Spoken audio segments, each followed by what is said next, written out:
நிச்சயமாக வந்து மாணவர்களுடைய போராட்டத்துக்கு ஒரு வகையில் மனதளவில் ஆதரவு தெரிவிச்சுட்டு இருக்கிறோம். ரெண்டாவது கருத்து எப்போதுமே நாங்கள் படித்த உடனே கல்லூரி விழாங்கும் போது உற்சாகம் இருந்தாலும் அவர்களுக்கும் நிலைநிறுத்தணுங்கிறதுனால வேண்டி இந்த கல்லூரி சார்பாகவும் அவங்களுடைய பங்களிப்பு அளிக்கிற விதமாக ஒரு நிமிஷம் எல்லாத்தையும் எழுந்து ஆதரவு கொடுக்க சொன்னோம். அப்படி தான் போகுது. நீட் தேர்வுக்கு எதிரான போராட்டங்கள் நாளுக்கு நாள் வந்து தொடர்ச்சியாக வீரியம் கொண்டு எழுந்துட்டு இருக்கு. தமிழ்நாட்டிலையும் தொடர்ச்சியாக மாணவர்கள் போராட்டத்தை முன் வச்சிருக்காங்க. எப்படி பார்க்குறீங்க? நீங்கள் இந்த போராட்டத்துக்கு ஆதரவு தெரிவித்து நேற்று கூட சென்னையில் போராட்டம் நடந்துச்சு. அதில் கலந்துக்கிறீங்களா? அதில் கலந்துருக்கீங்க? இல்லை, நேற்று என்னால் கலந்துக்க முடியாத சூழல். ஆனால் நிறைய பேர்த்துக்கு ஃபோனில் பேசி நாங்கள் சொல்லிகிட்டு இருக்கோம். அடுத்தடுத்து ரெண்டு மூணு நிகழ்வுக்கு அழைச்சிருக்காங்க. அதை நாங்கள் கலந்துக்கிறோம். அவங்களுடைய போராட்டம் மிக நியாயமான ஒரு போராட்டம். அதை வந்து மத்திய அரசும் சரி மாநில அரசும் சரி அதை கவனம் செலுத்தணும். அவங்களுக்கு வந்து போராட்டத்து கூட உரிமை கொடுக்காத அளவுக்கு அவங்களுக்கு துன்புறுத்துறது வந்து கண்டிக்கத்தக்க. அவங்க மேலே நடக்கிற தடியடி ஒரு அடக்குமுறை எப்படி பார்க்குறாங்க? இல்லை, பொதுவாகவே வந்து மாணவர்களுக்கான சுதந்திரமும் பேச்சு உரிமையும் போராட்டத்துக்கான உரிமையும் ஜனநாயக உரிமைகள் முழுக்க முடக்கப்படுதோங்கிற ஒரு பெரிய கேள்விக்குறி வந்துட்டுருக்கு. 45 நாட்களாக பெரும் துயரத்துக்கு உட்பட்டு இருக்கிறாங்க. நிறைய பேர் போய் ஆதரவு கொடுக்குறாங்க. இன்னும் தமிழ்நாட்டை எடுத்துக்கிட்டு போனால் நிறைய பேர் கொடுக்குறாங்க. இவங்க தொந்தரவு கொடுக்காமல் இருந்தாவே போதும். அவங்க போராட்டத்துக்கான அவங்களுடைய கோரிக்கைகளை வெளிப்படுத்தலாம். ஆனால் அவங்களையும் வந்து இப்போ அரெஸ்ட் பண்ணுறதுலாங்கிறது கண்டிப்பாக அது வந்து தவிர்க்கப்பட வேண்டிய ஒரு விஷயம். ஒரு புறம் நீட் தேர்வுக்கு எதிரான போராட்டம், மற்றொரு புறம் ஜனநாயக படம் வந்து வெளியாகிற முன்னிட்டு அமைச்சர்கள்லாம் போய் திரையரங்கு போகிறது, கண்ணீர் விடுறது, தலைமைச் செயலகத்துக்கே விடுமுறை விட்டுட்டு போகிறதெல்லாம் பார்க்க முடியும். இந்த காலகட்டத்தில் பார்க்க முடியும். இதை பொறுத்த வரைக்கும் அது அவங்க தனிப்பட்ட விருப்பம். ஏன்னா அது வந்து நம்ம வந்து அதில் தலையிட முடியாது. காரணம் கேட்டிங்கன்னா, ஆனால் இந்த நேரத்தில் இதை வந்து ஒரு பக்கம் கொண்டாட்டம் ஒரு பக்கம் போராட்டங்கிறது மனசு கஷ்டமாக இருக்குது. ஏன்னா வந்து எந்த தலைமுறை உங்களுக்கு துணையாக இருந்தார்களோ அந்த தலைமுறைக்கு நீங்கள் பக்கபலமாக இருக்கணுங்கிறது தான் எல்லாத்தோடைய வேண்டுகோள். அது அமைச்சர்களுக்கு அது புரியணும். இவங்க தான் எடுத்து சொல்லணும்.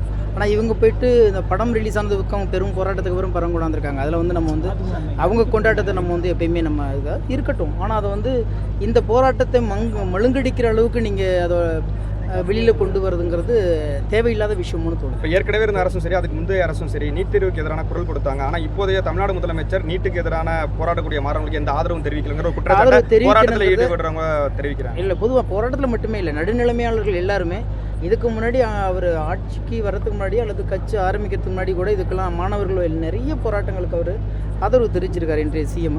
ஆனால் இது ஏன் போராடும் போது இவருடைய குரல் இன்னும் ஒழிக்கப்படலை, எது வந்து இவரை தடுக்குதுன்னு தெரில. அது பத்திரிகையாளர்களாக நீங்கள் தான் உங்களை கேள்வி கேட்கணும். மாணவர்கள் போராட்டம் இல்லாமல் இதில் வந்து மற்றவருடைய குறுக்கீடுகளும் இருக்குங்கிறாங்க. அது இல்லை சார், எப்போதுமே வந்து அது ஒரு காரணம் சொல்லிட்டு இருப்பாங்க. என்ன போராட்டம் தானே அந்த போராட்டத்தை நீர்த்து போகிறதுக்காண்டி பல்வேறு யூகங்களில் சொல்லுவாங்க. அதில் நம்ம நம்ப முடியாது. முழுக்க தன்னிச்சையிலான எழுந்த போராட்டம் தான் இது. உண்மையிலே வந்து வரவேற்கத்தக்க போராட்டம். இதுக்கு நடுநிலைமையாளர்களும் கல்வியாளர்களும் இளைய தலைமுறைகளும் வலுவாக நம்ம வந்து குரல் கொடுக்கணும்.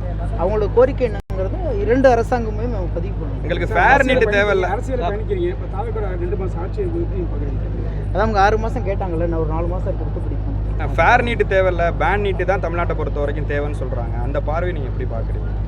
என்ன எங்களை பொறுத்த வரைக்கும் இப்பயும் நான் சொல்கிறேன், என்ன கேட்டிங்கன்னா, ஒவ்வொன்றும் ஒரு விஷயத்தை கடந்து போகிறதுக்கு நீங்கள் ஏதோ ஒன்று மேல் இப்போ அவங்க சொன்னது மாதிரி வேறு தலையீடு இருக்குங்கிறது, அப்புறம் இந்த மாதிரி வார்த்தைகள் நம்ம உபயோகப்படுத்துறது எல்லாம் தூக்கி போட்டு உணர்வுபூர்வமாக ஒருத்தன் வந்து உயிர்களை காப்பாற்றுறதுக்கான ஒரு படிப்புக்கான விஷயத்திலேயே இன்றைக்கி உயிர்களை பலி கொடுக்குற அளவுக்கு அவங்க போராடிட்டு இருக்கிறாங்க. மனிதாபிமானத்தோட 2 அரசுகளும் இது அணுகணுங்கிறது தான் எங்களுடைய கருத்து. ஜென்சியை பற்றி ஸ்டேஜில் பேசும்போது பேசியிருந்தீங்க. இல்லை, பொண்ணு ஜென்சி என்ன வேணாலும் நடத்துகிறாங்களா இன்றைக்கி? அவங்க முடிவு பண்ண என்ன செய்யணும், அது நல்ல விஷயத்தை நடத்துக்கோங்கன்னு சொல்லுவோம். அது எதுவுமே அவங்க தப்பு சரின்னு நான் சொல்ல வரல. அவங்க நினச்சா இன்றைக்கி எதை வேணாலும் மாற்றத்தை கொண்டு போகிறாங்க. இந்த ஆட்சி வந்து முழுக்க ஜென்சியால் தான் வந்ததுங்கிறது எல்லாத்துக்குமே தெரியும். அதை யாராலும் மறுக்க முடியாது. அந்த மாதிரி நல்ல விஷயங்களுக்கும் உங்கள் ஒத்துழைப்பை கொடுங்கன்னு கேட்குறோம். காங்கிரஸ் ஜனதா பார்ட்டி டெல்லியில் பண்ணிட்டு இருக்க அந்த ஆர்ப்பாட்டங்கிறது இந்திய இறையாண்மைக்கு எதிரானது அப்படிங்கிற ஒரு வாதம். ஏன்னா ஆர்ப்பாட்டம் இப்போ ஜனநாயகம் தானே நடக்குது இந்தியாவில்.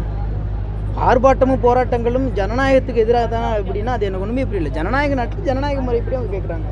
யாராச்சும் அடித்தாங்களா போனாங்களா, அவங்க அகிம்சை வெளியில் போராடுறாங்க. அது எப்படி வந்து ஜனநாயகத்துக்கு எதிராக இருக்க முடியும்? நீட் வேணாம் அப்படிங்கிற ஒரு தாட்டை தாண்டி நீட்டில் அந்த கேள்வித்தாள் வெளியானவங்க மேலே நடவடிக்கை எடுக்கணும் அமைச்சர். சார், நீட்டு வேண்டாங்கிறத அவங்க ஆரம்பத்திலேருந்து ஒரு பெரிய நீண்ட நெடிய கொள்கை வச்சுக்கிட்டு தான் இருக்காங்க பல்வேறு மாநிலங்களும். அதில் முதன்மையாக தமிழ்நாடும் இருந்துக்கிட்டு தான் இருந்தது அந்த அப்படியே பிடிச்சி இப்போ வரைக்கும்.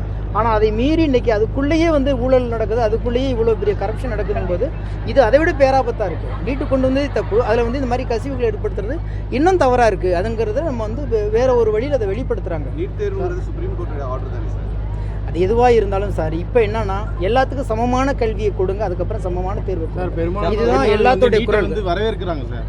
அதுதான் சார் சார் யார் வரவேற்கிறாங்க? பெரும்பான்மை அதாவது ஏழப்பட்டவங்க விவசாய பெண்கள் வந்து இது நீட்டினால படித்து பாஸ் ஆகி போகிறாங்க, கூலி தொழிலாளி பெண்கள் இதில் போகிறாங்க அப்படிங்கிற எத்தனை சதவீதம் போகிறாங்க அதை பாருங்க. பள்ளி மாணவர்களுக்கு இல்லைன்னா இல்லை எல்லாத்துக்கும் நாங்கள் கேட்குறது இப்போ நீட்டுக்கு யாரும் நேரடி எதிரிகள் யாருமே கிடையாது. எல்லாத்துக்கும் சமமான கல்வியை கொடுத்துட்டு சமமான தேர்வு நடத்துங்கன்னு தான் சொல்கிறோம். வேறு எதுவுமே இல்லை. கொள்கை வருது, கொள்கை ரீதியாக ஹிந்தி கிடையாதுங்கிறீங்க. அப்புறம் ஒரு மொழி பள்ளி கேள்வி வரும்பொழுது நேற்று வடவரசு இல்லை இதெல்லாம் நீங்கள் அரசியலாளர் அரசாங்கத்திட்ட கேட்க வேண்டிய கேள்வி என்கிட்ட தனி மனிதத்தை கேட்டுட்டு இருக்கீங்க சரிங்களா? ஏன்னா அதுதான் கோரிக்கையாக போகும். நீங்கள் அத்தனை கேள்விகளையும் ஒரு புறம் அரசாங்கத்தை பார்த்து கேளுங்கள், நல்ல தீர்வு கிடைக்கும்னு நினைக்கிறேன். நன்றி, வணக்கம்.